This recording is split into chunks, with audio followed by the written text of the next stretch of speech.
Olá, bem-vindos ao BDP Podcast. O meu nome é Nuno Aguiar e neste episódio vamos explorar as principais conclusões do mais recente relatório dos sistemas de pagamentos. Um documento que sintetiza os principais desenvolvimentos na forma como os portugueses se comportam na hora de pagar, seja à conta de um restaurante ou uma encomenda online. Os instrumentos que utilizam para o fazer têm evoluído ao longo do tempo, acompanhando avanços tecnológicos e o nascimento de novos hábitos. O Banco de Portugal acompanha essas tendências, assim como situações de fraude ou de falha de sistema.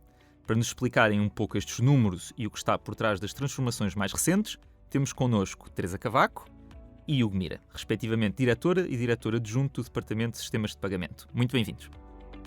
Esse assunto envolve termos complexos, mas diz respeito a algo com o qual os portugueses contactam diretamente e, portanto, vamos começar por aí. Os pagamentos eletrónicos continuam a aumentar em Portugal. Qual é a dimensão do crescimento de 2023, Teresa?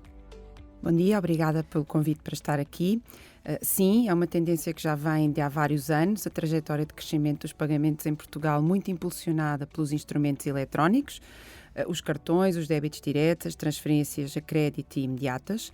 Estes pagamentos eletrónicos são usados em mais de 99% dos pagamentos de retalho, se excluirmos o numerário, e como referiu na pergunta, cresceram relativamente a 2022, portanto cresceram 13,5% em quantidade e 14,9% em valor. E como é que compara em relação a anos anteriores? É uma aceleração?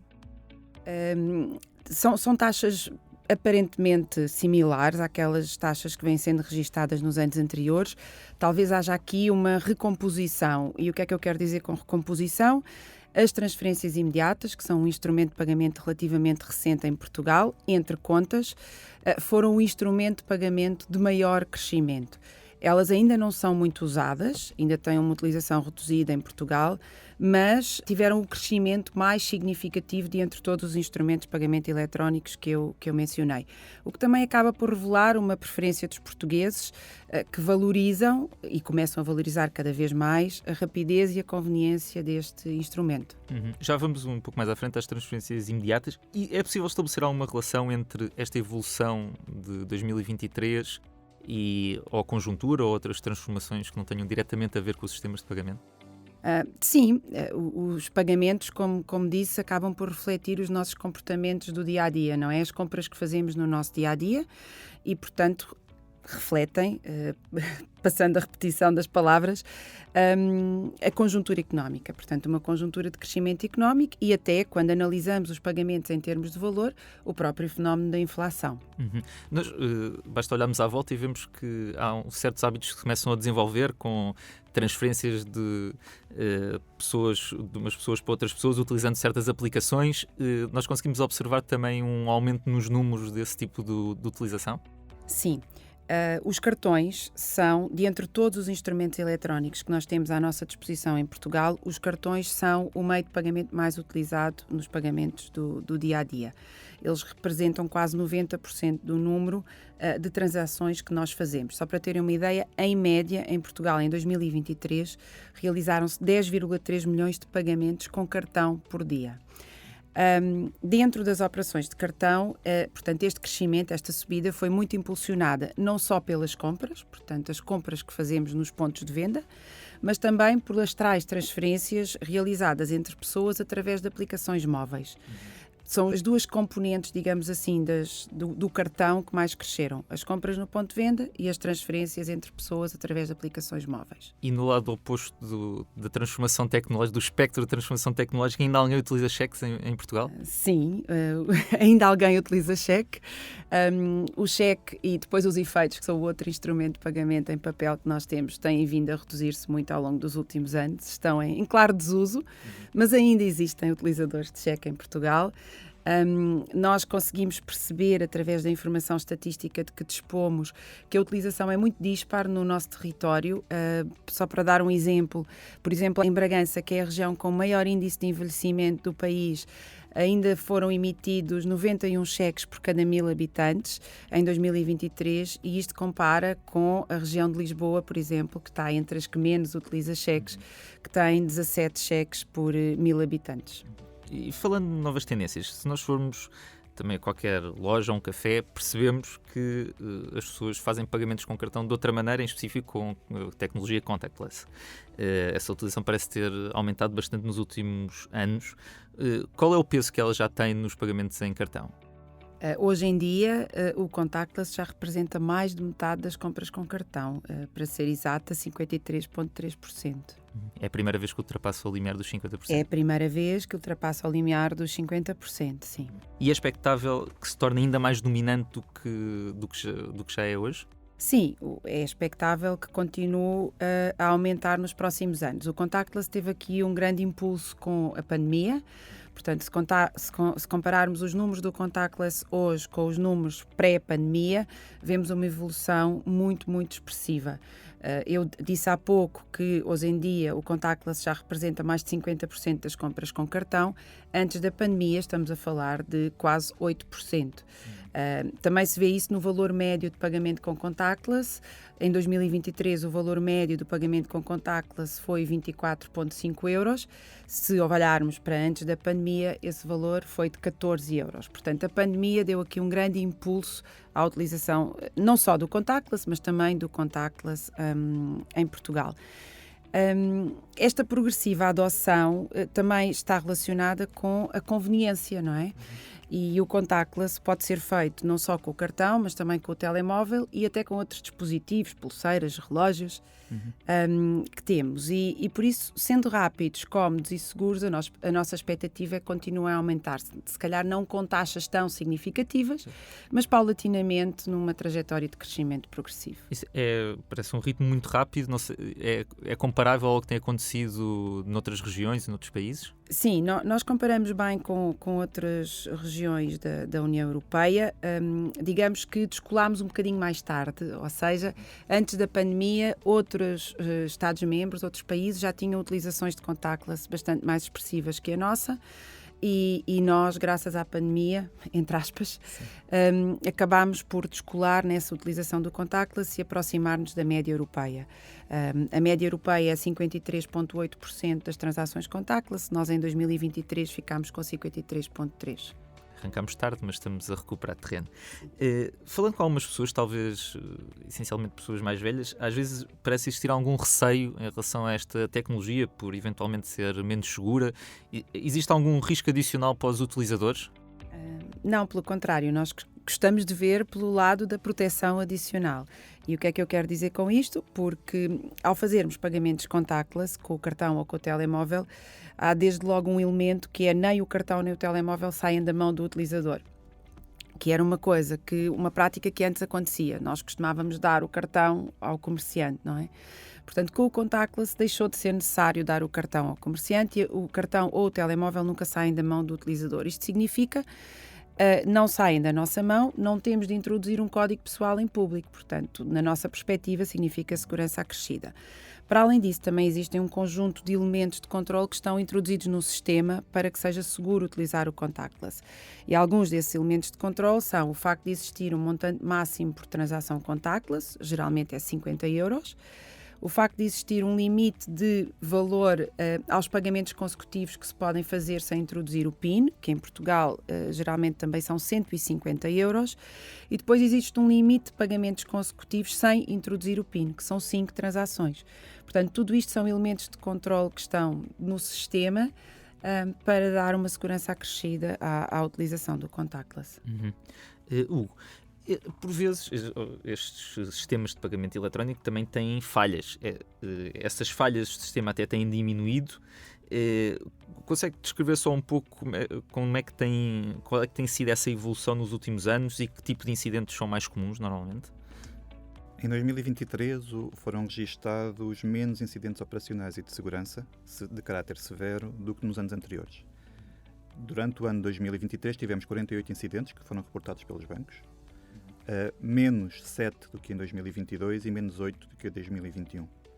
Destes 48 incidentes que foram reportados e que aconteceram durante o ano 2023, 45 foram incidentes de caráter operacional, tipicamente relacionados com falhas nos sistemas dos bancos, e apenas 3 tiveram a ver com segurança. E aqui estão mais relacionados com ações maliciosas que alguém tentou colocar o banco à prova, ou os bancos à prova.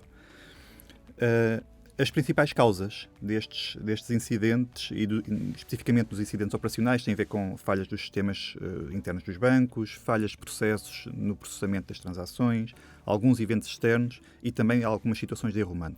Estas são as situações nos incidentes operacionais que caracterizam este tipo de incidentes. Quando olhamos para os incidentes de segurança, aqui tipicamente estamos a falar de ciberataques aos sistemas dos bancos e que claramente não tiveram impactos significativos durante o ano. Mas são níveis relativamente baixos, certo? Níveis muito baixos, sim. E igualmente com níveis baixos também são as fraudes, são relativamente raras nos sistemas de pagamento eletrónicos. Pode explicar só em que nível é que estão e como é que têm evoluído também? O nível de fraudes, como disseste, é muito baixo, é muito reduzido em Portugal e estamos muito bem posicionados a nível europeu.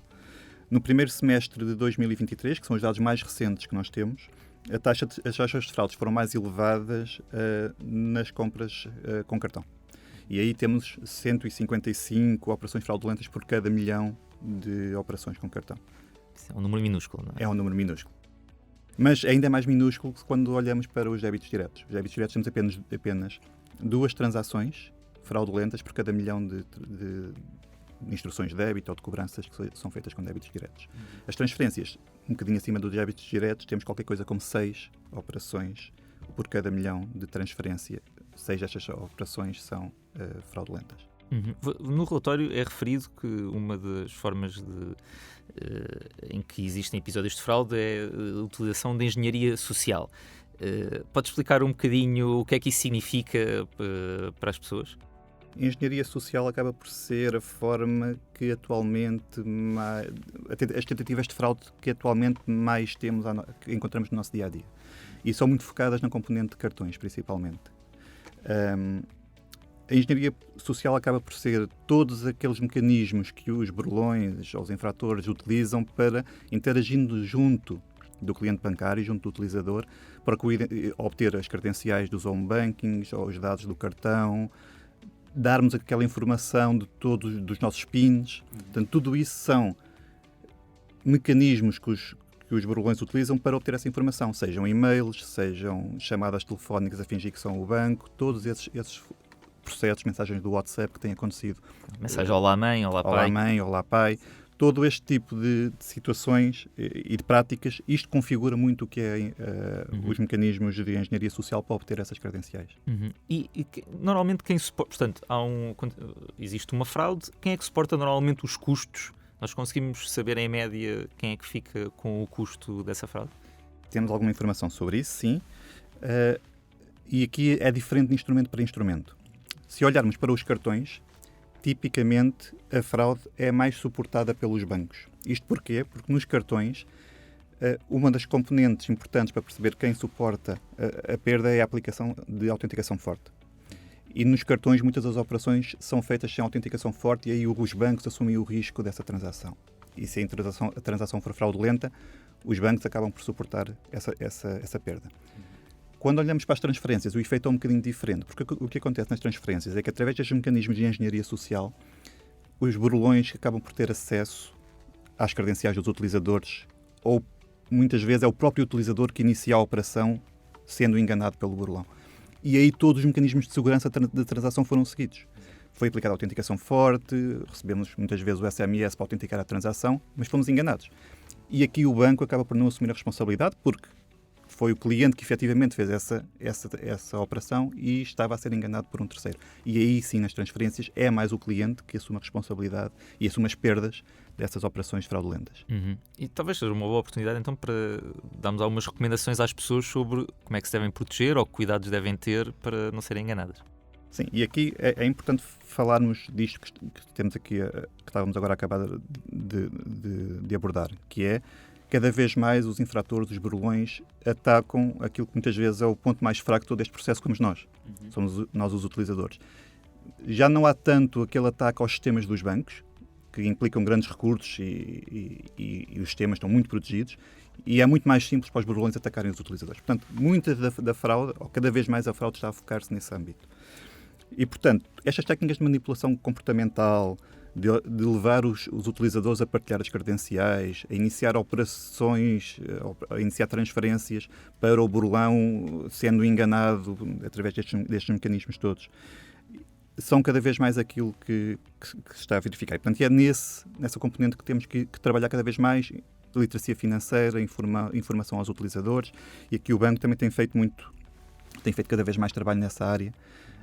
Cada vez mais procuramos identificar as situações de fraude que estão a acontecer, emitir comunicados, alertar a população para os ajudar e ajudar todos nós a perceber o que é que está a acontecer e como é que nos devemos proteger para essas situações de fraude. Estar sempre atento. E estão sempre a evoluir. Uhum.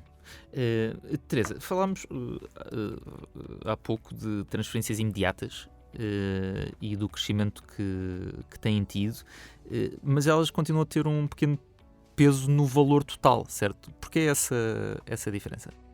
Sim, as transferências imediatas foram o instrumento de pagamento que mais cresceu, eletrónico.